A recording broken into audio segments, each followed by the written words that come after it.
নির্বাচনে সেনাবাহিনী কি দায়িত্ব পালন করবে তা এখনো চূড়ান্ত হয়নি। তবে ২৮ ফেব্রুয়ারি পর্যন্ত ম্যাজিস্ট্রেসি পাওয়ার নিয়ে মাঠে থাকবে।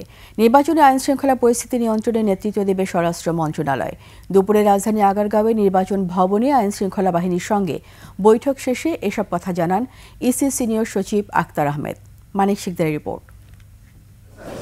নায়াসিনামাইড ও স্যালিসাইলিক সমৃদ্ধ লিলি ফেস ওয়াশ যা ফেসের ডেড স্কিন সেল দূর করে দেয় দ্বিগুণ ফাস্টার ব্রাইটেনিং।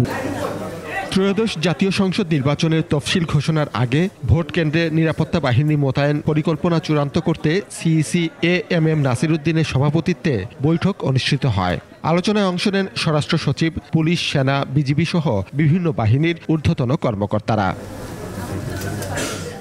বৈঠক শেষে ইসি সচিব আক্তার আহমেদ জানান, নির্বাচন অবাধ সুষ্ঠু করতে আইনশৃঙ্খলার তত্ত্বাবধানে থাকবে স্বরাষ্ট্র মন্ত্রণালয়। সেনাবাহিনী ২৮ ফেব্রুয়ারি পর্যন্ত বিচারিক ক্ষমতা সহ মাঠে থাকবে। তবে নির্বাচনে কোন কোন বিষয়ে দায়িত্ব পালন করবে তা পরবর্তীতে চূড়ান্ত করা হবে। একটা সুষ্ঠু, সুন্দর, সার্বিক, উৎসবমুখর পরিবেশের নির্বাচনকে বাস্তবায়ন করার জন্য সর্বাত্মক সহযোগিতা সবাইকে করতে হবে এবং নিজস্ব দায়িত্ব নিজের আওতায় পালন করতে হবে। কাউকে কোনো ছাড় দেওয়া হবে না। Electoral inquiry committee, judicial magistrate, executive magistrates এরা থাকবেন। আপনারা জানেন এর পাশাপাশি সেনাবাহিনীর আপনার ম্যাজিস্ট্রিয়াল পাওয়ার ২৮ ফেব্রুয়ারি পর্যন্ত, আগামী বছরের ২৮ ফেব্রুয়ারি ২০২৬ পর্যন্ত বর্ধিত করা হয়েছে।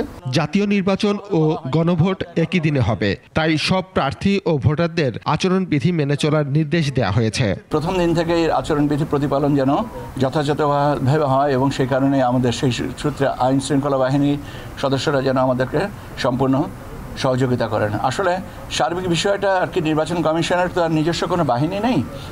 অবৈধ অস্ত্র উদ্ধার, সন্ত্রাসীদের আইনের আওতায় আনার জন্য পদক্ষেপ নেওয়া হচ্ছে বলেও জানানো হয়।